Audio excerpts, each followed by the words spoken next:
is a miniature virtual pinball table running Pinup Popper and VPX off of the Steam Deck. I'd made one of these for myself and I really like it. A friend of mine saw it and wanted one as well, so he bought all the components and I put it all together for him. And I documented the process so I could share it here on YouTube.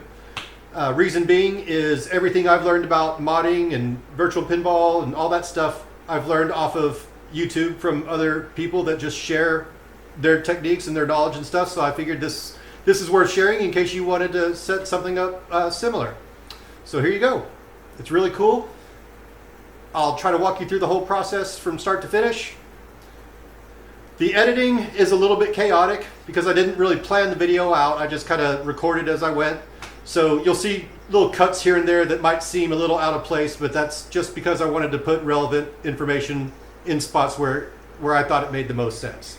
So just follow along and I hope this is helpful. I hope you like it. Let me know what you think.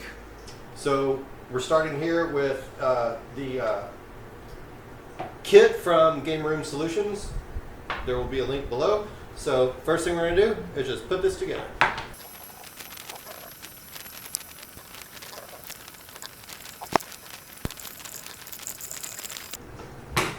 Okay, there it is. It's nice and sturdy.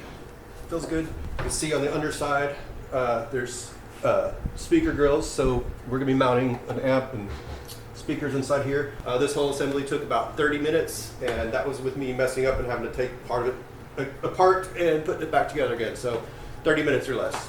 Also, I just noticed that I put the top on backwards. So, careful following the instructions. Don't do what I did.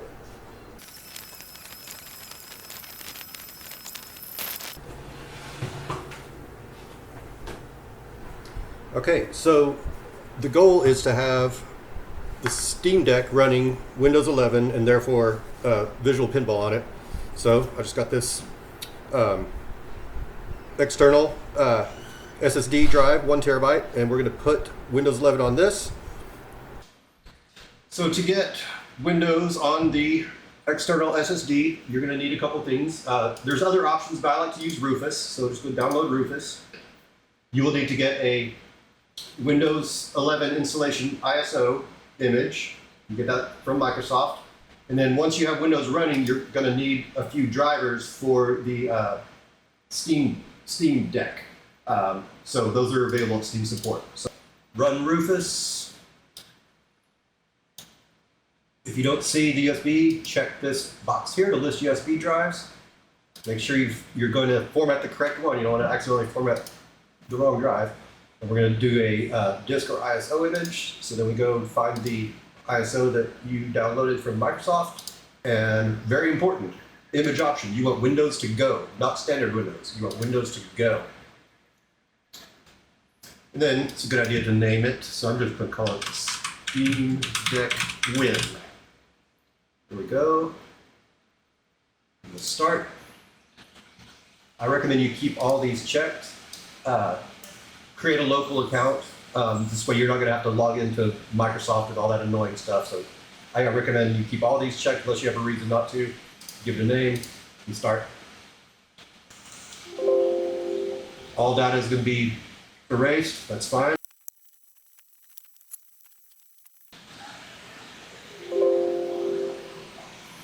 And then once it's done, we are ready to go plug it into the Steam Deck. This is the powered USB hub. It's this Anker brand that I like a lot.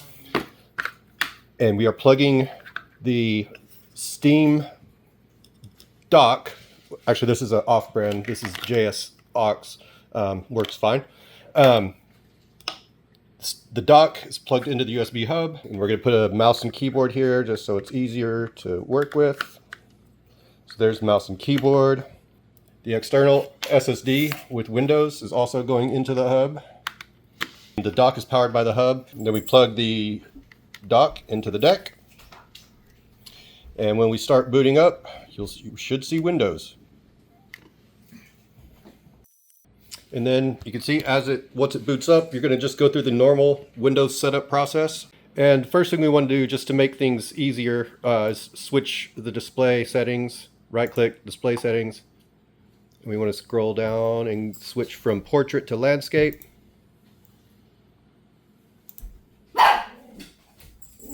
And we keep those changes. Once you have Windows installed, you're not going to get proper display or sound or anything until you install all the Steam Deck drivers that you downloaded from Steam.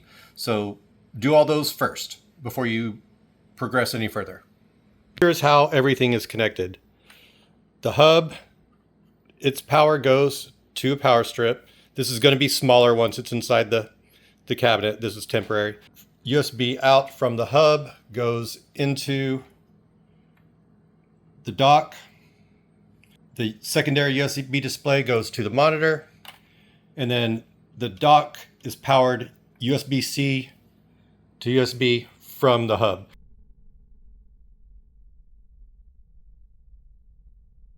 So, and also the external Windows drive is also connected to the hub. So for all this stuff to work, there has to be power to the hub, because without power to the hub, you're not going to get power to anything else.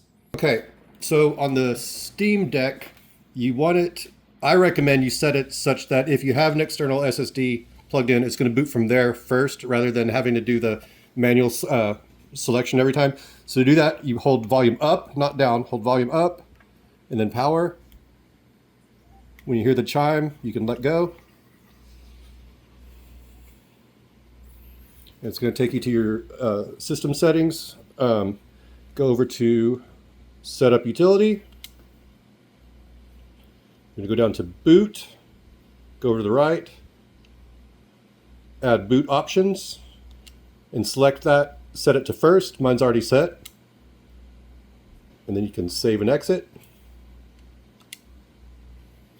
And now it's gonna at this point it's gonna boot up to the SteamOS, but then you can shut it down, plug in the Windows SSD, and then reboot, and it's gonna automatically boot from that external SSD instead of the built-in system. All right, so I've got all the software ready and working on the Steam Deck. Intermission to point out that I prefer to get all the pinball software working and everything done as much as possible before I put it all into the cabinet. Reason being is I like to have the monitor and the keyboard and the mouse all on a more accommodating surface. So, because if you've already got it in your cabinet, you're gonna have to go sideways and stuff, and it's just uncomfortable. So I like to get all the software up and running as much as possible before moving the components into the cabinet. Obviously, you're going to want to use the amazing baller installer. There's links below. I'm not going to cover setting that up or setting up VPX tables in this video because there's way better videos for that. I'll have a link to Nailbuster's baller installer video in the description. So for getting all your pinball software up and running, check those links, check YouTube. I'm going to skip it for this video. So next I'm just going to start hooking up the components. I got these 4-inch kicker speakers I'm just putting in here. They got some really nice pre-drilled holes that these fit perfectly into, so it makes it really easy. And then they're going to the amp. None of the cables are cleaned up yet, but it's just typical speaker wire going from the speakers to the amp, and then just a little mini jack, like a headphone jack, going from the Steam Deck over to the amp, and I've confirmed it working and it sounds great. So I'm just going to keep going. This cabinet, it came with a bunch of buttons and wires and stuff, but I've already got a USB encoder that's halfway hooked up. I just need to attach buttons. There are different type of buttons, but this came out of another project that I've modified. So I figure, hey, it'll save me a little bit of work. I'll just reuse this. So that's what I'm going to do. Okay, so now you can see I've got all the buttons mounted and hooked up to this USB encoder that's going out to the hub. I'm going to use these 3M command strips and mount it right here. And I like to use the command strips because I've had USB encoders just stop working on a couple of different projects. They just stopped working for no apparent reason. So I just replace them. They're not too expensive, thankfully. So using those command strips makes it easy enough to take it off and on if you ever need to replace it. And once your buttons are hooked up, you're going to want to use JoyToKey to set them all. So you just hit a button and it'll highlight the one that you're touching. You double click it and just hit the key on your keyboard that you want it to correspond to. So for the flippers, it's normally going to be left shift and right shift, and so on. You set up all your buttons as you normally would. And then also in settings, go to preferences. You want to say start JoyToKey in minimize mode here, and minimize instead of exit. So that way you won't ever see this JoyToKey pop up when Windows starts. It'll just start up and minimize itself, and it will be functional. Okay, here it is, all ready for final assembly. I originally had a different power strip in here, and it just didn't provide enough room, so I put in this other one, and that you can see lets everything.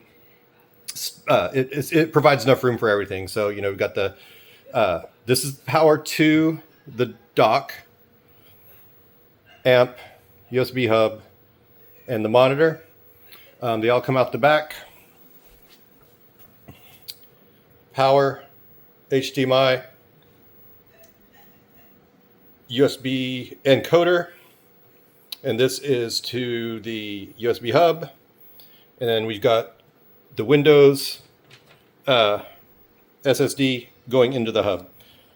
This is just keyboard and mouse just for setup. That's not going to be part of the final setup. Now here's what's interesting. I had the power plugged into a USB-C slot on the prior power brick, and this thing would just lose power within an hour, and obviously that's not okay. So I replaced the power brick, and so now the dock is powered with this power that came with the Steam dock. So this is the stock Steam dock power brick that goes to the dock. But you'll notice I'm not using the Steam dock. I'm using the JSAUX version. That's what I started with. But then I wanted more. I started with the JSAUX, and then I wanted the extra USB that the Steam dock provides. And what I noticed with the Steam dock, for whatever reason, every so often Windows would just blue screen and die, and that happened that happens on another one of these that I had built, and I never could figure out what was causing it. And it didn't happen on this one until I switched the JSAUX for the actual Valve Steam dock. Once I started using the Valve Steam dock, this thing would just blue screen on occasion. So I swapped them back, and it doesn't happen anymore. So keep that in mind. If you're doing this, you might want to consider the JSAUX instead of the Valve Steam Deck. And then also, the dock is powered by the Steam dock adapter right there.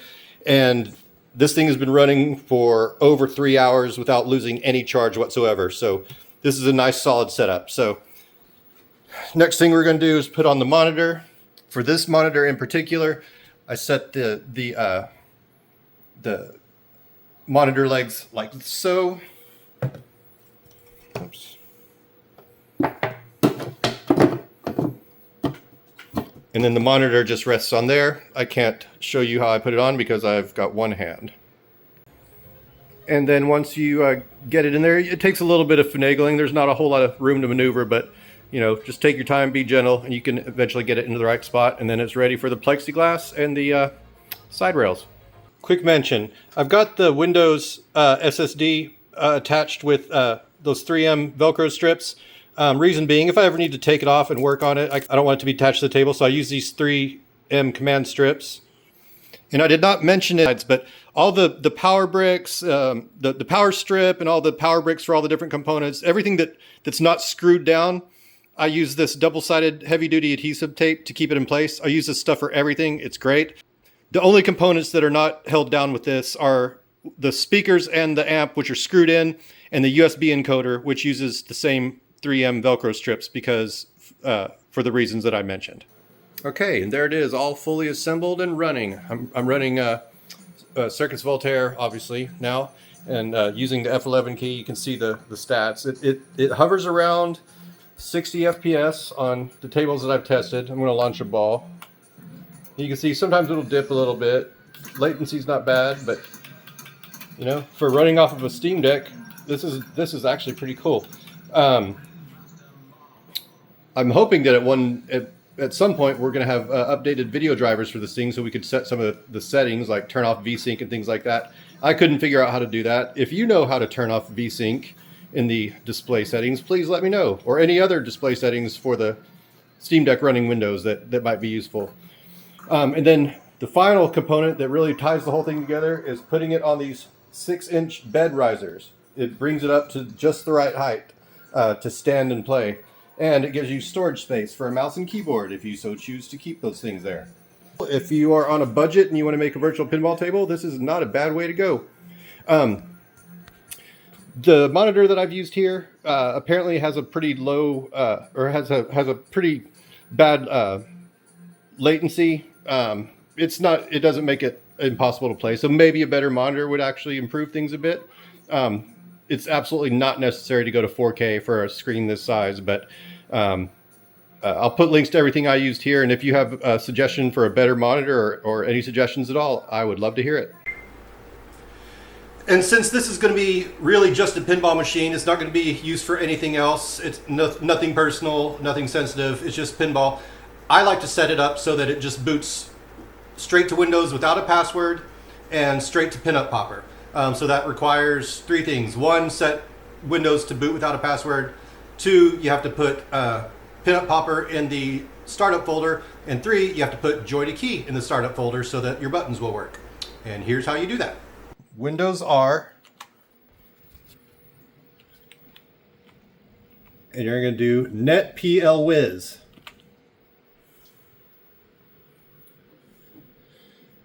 And you select the account, which in this case is VPin. You want to uncheck this part here that says users must enter a password. If you don't see this here,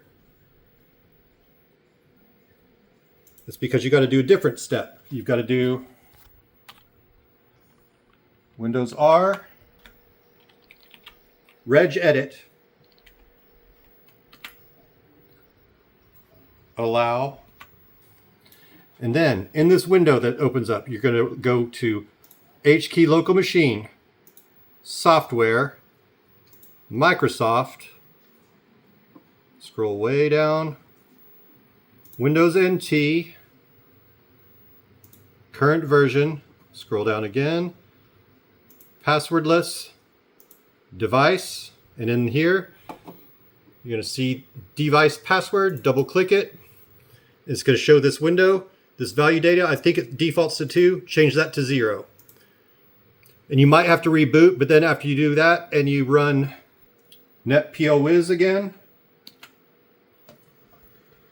then you should have this option here to uncheck that box. And then when you reboot, it'll start directly to Windows without a password. The Windows R, this comes up, you type shell:startup.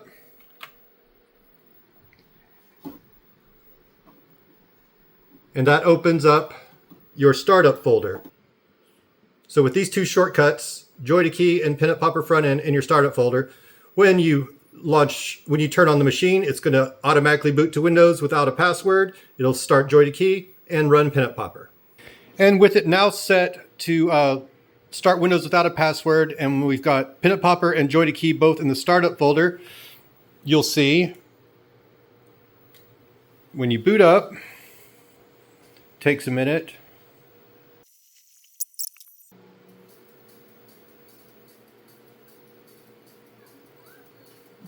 There. So it took about a minute or so, which isn't bad. And here's how I have the buttons set up. Left MagnaSave, which is left control. Left flipper, which is left shift. And on the other side, right MagnaSave, right control, right flipper, right shift. Up here, this is exit emulator, which I set to E in Pinup Popper. This is the menu system, so if you want to exit out, you can do the system exit. In this case, I'm going to just go back. This is enter, which is also used for plunger and launch. This is 5 for insert coin. This is 1 for start. And so if you're running a game, you you hit this, which is mapped to E to exit the emulator. It takes you back to the Pinup Popper front end, and you can hit this to enter the menus and then system exit. If you ever need to system exit, you confirm. Then it takes you back to the desktop. And so I have the Pinup Popper front end shortcut to the Pinup Popper on the Steam Deck. Reason being, if you ever exit the system, you don't want to have to reboot or bust out a keyboard or whatever. You just double tap that, and it'll start you back up into Popper. I like to have my DMD laid out in 4:3 aspect at the lower corner of this, at the lower part of the screen. Reason being is because since you only have two screens, you don't have a dedicated screen for the DMD, so you got to share with the back glass and the DMD. And since the name of the table is usually more closer to the top, I prefer to have the DMD at the bottom rather than in the middle. You might prefer it in the middle. That's all personal preference when you're setting up your display layout in Pinup Popper. And there it is. I hope you like it, and I hope you found some of the information in this video useful. Let me know in the comments if you have any questions or if you have any suggestions on how I might improve it further.